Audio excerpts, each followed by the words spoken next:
What up, everybody? It's your boy Paulie Paul. Now you're in tune with Spit Your Game TV, and I'm here with a very special guest, G Honey. Hey, what's up, Paulie? What's up, everybody? Thank you for having me here on your show, Spit Your Game TV. Let's get it. Thanks for coming through. Appreciate it. You're welcome. Thank you for having me here. So you're from Providence, Rhode Island? Providence, Rhode Island. I was born and raised. Traveled a little bit, here and there, but yeah, I was born there, so shout out Providence. Nice. How was the ride coming down here? It was kind of smooth. Today's a beautiful day. The sun is shining, I got a little window ventilation thing on my roof, like a window sunroof. Okay. So I could push it open and get a nice breeze. That's what's up. Yeah, it's nice. It was smooth. Thank you for asking. I'm happy I made it here safely. That's what's up. You was telling me you got an award for your city? Yeah, this is actually the award right here. I was presented to me from the state representatives of Rhode Island and the household of Rhode Island. So thank you for that. Recognizing me as G Honey. Shout out Enrique Sanchez, who also is a state representative, from Rhode Island, and he is the one who proposed this to me, and I appreciate him acknowledging me and a lot of other people in my city that work really hard, Nice. So what made them reach out to give you the award?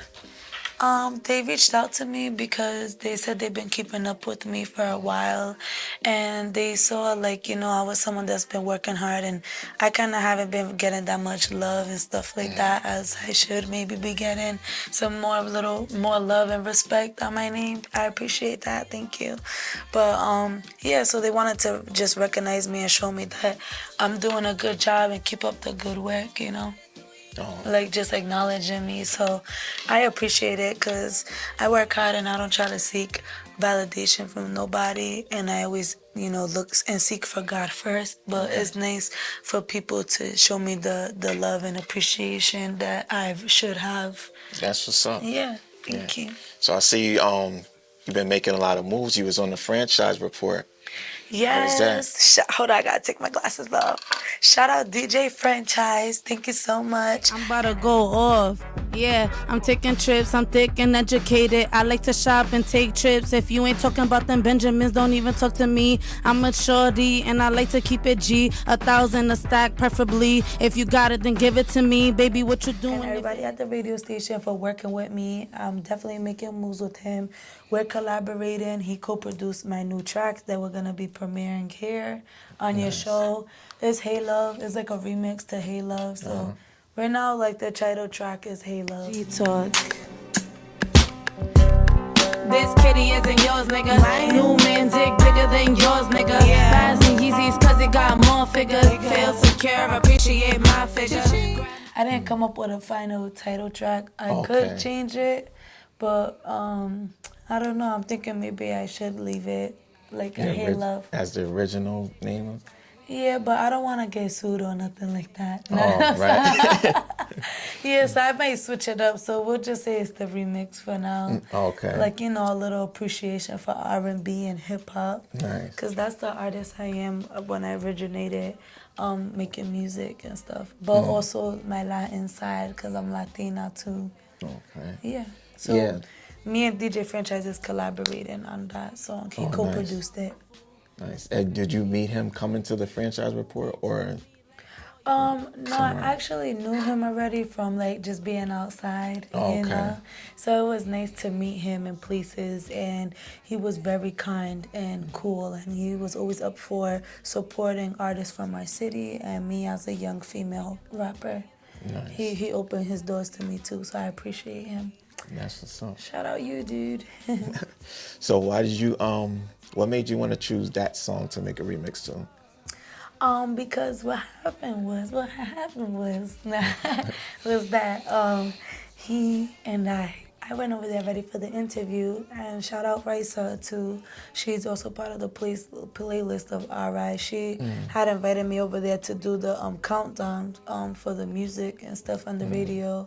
And I've been there a few times with other people, but she had mentioned to me and he had mentioned to me at the time that they support me and they're always open to me going over there and working music with them. You know, if I need a safe space to create music, what's the better way than a studio with a whole bunch of tracks and records that they have from here and there, like now and then music. So I was so thankful that they told me I could utilize that resource, you know, using my resources in a good way.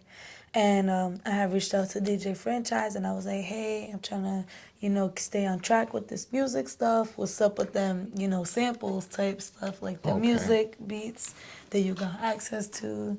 Can I come by and look at the catalog of music? And he said, yeah, of course. So when I went over there, we was playing a few beats and just started vibing to this. And I just started rapping to it, like out of nowhere. And he was like, yo, that actually sounds nice. Like, Oh, that's what's up. can I get a verse out of you type stuff? And I'm like, yeah, I was waiting for you to ask. Let's go. So right there, we just started working like for like 5 hours. We started I was writing the music. He kept replaying like the beat for me. Like, all right, you ready? He set up the microphone for me. We set up the studio, boom, right there. And then he's like, you ready? I'm like, yeah. So we just, you know, was working out the music. I was writing the lyrics on the spot, going back, rewriting it, scratching it out, and then just keep re-recording it, redoing it. Like, even if I got one word messed up, he'll be like, do it again, do it again. And I'm like, this is it. I don't like, because it goes, this kitty isn't yours, nigga. So even if I was like, this pussy isn't yours, nigga. Sorry, I don't know if I could swear or not. Oh, but that's fine. he's like, oh, I'm there, you know, try to not to swear too much, you know. So I did like a clean and dirty version, basically. Okay. But mostly like, you know, clean version. Yeah. And I had decided to replace the word pussy with kitty. Oh, okay. Yeah, so it was a fun time working with him. I'm looking forward to collaborating more. That's dope. Yeah, that was the whole story, It's like right? feeling the vibe. Was that a long in the story? moment. Like, should I have No. went like long story short? Oh, okay, no, that's I cool. think that was the perfect time for that. Thank you. I appreciate for you listening to me, like letting me finish my story to get to my point. But it's cool. That's what's up. That's kind of like the vision of the interviews. You get to know the stories behind the songs, how they was made. Yeah. Yeah, thank you. So I'm happy to be sharing that behind the scenes stuff with you. And you get a little understanding of the process when you hear the song. It's like feeling a little more appreciation for it. Being that I took a lot of hard time and work to get it done. And I had fun. So that was the best part for me. Nice. You also got the music video out right now. Yes, that's my reggaeton hit called Vibra Buena. No me siento sola, entre tú y yo, solamente vibra buena, solamente vibra buena.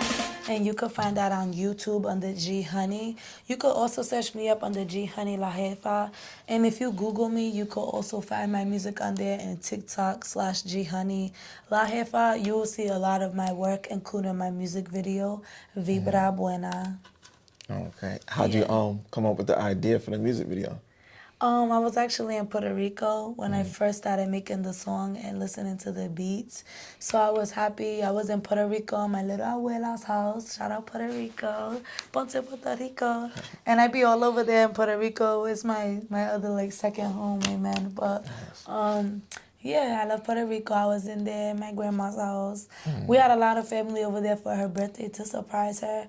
But I stayed a little bit later. So once everybody left, I had brought my journal out. And my grandma supports my music career so much. She loves that I love to sing and dance and work hard and look pretty, travel, go out to eat, have a good time. So she was encouraging me, like, girl, you know, that's good to keep writing your music and stuff like that. So I just sat in her living room and listened to the music, and she was cooking, like, she always makes, like, home meal from scratch and stuff, so she was preparing something for me, and it was smelling good, and then she came, she heard the music blasting on the radio, and she came, and she's like, Jamile. My real name is Jamilex, but she calls me like Jabi. But she's the only one because she's like older and stuff. But she's still my little hot girl grandma. Shout out my abuela, I love you, grandma.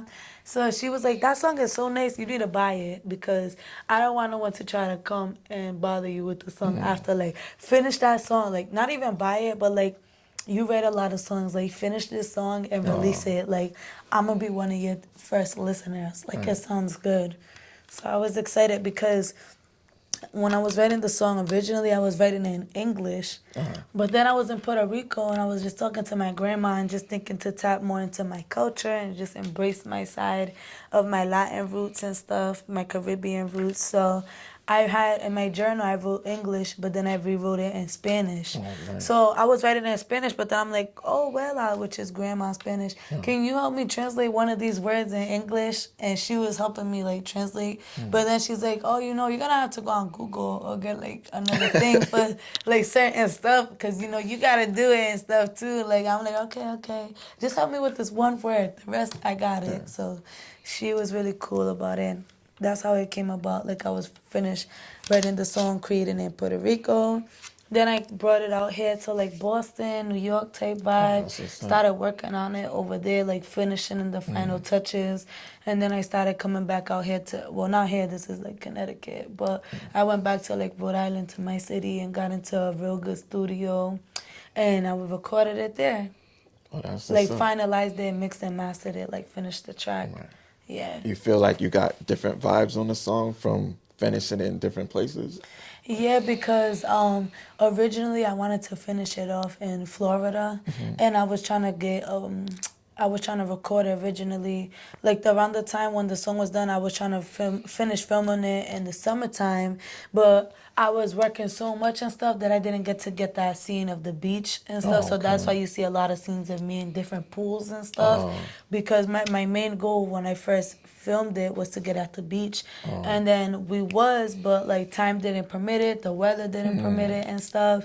So shout out to the videographer. They were trying to help me get my vision to come across through the visuals as much as possible. So they're like, hey, let's do this and that. And I'm like, yeah, that's cool. I got invited to undisclosed pool party. Let's go there. I'll pay for everything, you to get there, whatever.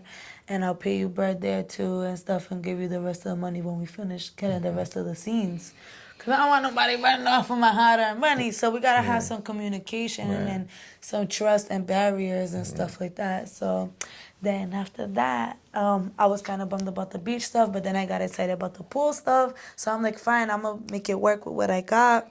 And then that's how I did the video, finished filming it. Improvise. Improvising like that. And I was excited and released it like that. Nice. I would have never had known that y'all was trying to do the beach and then the pool. Because in English, I could translate one of the songs that says, Nos levantamos en la misma cama, disfrutamos la compañía. So that part says we woke up in the beach we woke up and like we have a good time in the bed and then we're enjoying each other's company.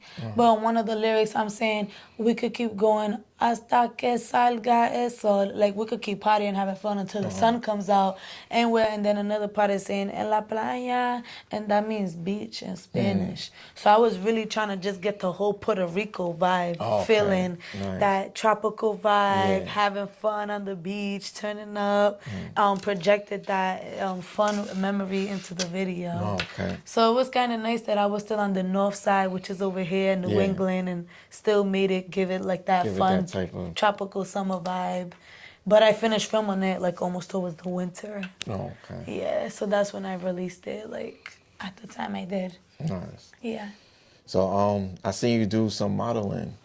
You like doing that a lot? I love it. I love to model. I love fashion. This is a new top that I got. Christian Dior glasses. Okay. Nice handcrafted earrings that was given to me by the woman that works in like a jewelry company. So she made these and she had picked them out for me and stuff. So, I like fashionable things like that. I love to model. It's always been something I've done as a younger girl. Yeah, I used to go to the Boys and Girls Club in my city. They had knocked it down in that area specifically, but they rebuilt it into a community health center, which is pretty dope. But in that time, I was like a little tomboyish kind of playing in the gym. And they were saying they had a photographer to go to the Boys and Girls Club to take pictures like of the kids to promote the business. And there was a girl that they had chosen, but I guess she didn't show up because she was sick or something. So I was playing basketball, and the staff, the photographers told them, "Listen, we're on a tight schedule. You have such and such time to figure out who's gonna be the model for this calendar photo shoot for the Boys and Girls Club." And then I was playing in the court, and I came running outside to go to the bubbler, which is the water fountain, to get a drink of water because I was so dehydrated. And then right there, they had to pick me and another girl. My aunt always did my hair with like corn braids and ponytails with the beads and the little bally things and the barrettes and stuff on my hair and the little bows. But that day, my hair was looking nappy as hell. I had a whole messy bun, a little white tank top because I love wearing white tank tops, and they still chose me. They almost chose the other girl, and they was like, no, like they was kind of saying like I was prettier, more, and I deserved it because I'm nice and I'm kind and all of this nice things besides just my looks. And I was so thankful. So the girl tried to get the water from the bubble and pat it on my hair. Yeah, it was so ghetto. She was She was like brushing it, like we gotta do something because we're gonna choose you to be the model for this. Oh, And they was trying to yeah, fix like your fix hair. my hair. Oh, okay. Because the other girl was saying they ain't gonna choose me because my hair. But the lady was like, no, we're still choosing her. We don't care if her hair is messed up. She is a beautiful little young lady. We need her face for this. So they had prepared food and lunch around the like cafeteria, and I was just taking pictures like like just posing like eating and stuff, and it was mad nice, and then they was all happy. So ever since like all of that, and my family always loved me, treated me like royalty, like oh, this is Johnny, taking me pictures every time and everything, center of attention type stuff growing up. Always So been used to that. yeah, even though sometimes, sometimes stuff happens, but they love me all the time. So I was happy that I got chosen and everything, and they did end up selling a lot of those calendars. And at some point, I was trying to be on the hunt for them, but like they already dispersed into the universe. So I was trying to always relive like my modeling moment as a kid, and I kept that drive as a young teenager and as a young preteen. I did some stuff with Vogue. I collaborated as a teen. I had went into a competition that was over 12,000 people in the world, and I had made it to the final 12, the final 6 around the whole world. And the only reason why I didn't get selected to win, they were selecting me to win already, like I was in the lead and stuff, but I didn't have Wi-Fi at home to upload the pictures during the deadline. So I was so bummed about it because I was working so hard and consistent for it. That's when I was like 12, 13 years old, like 13, 14, around there. And I was so happy to even be considered.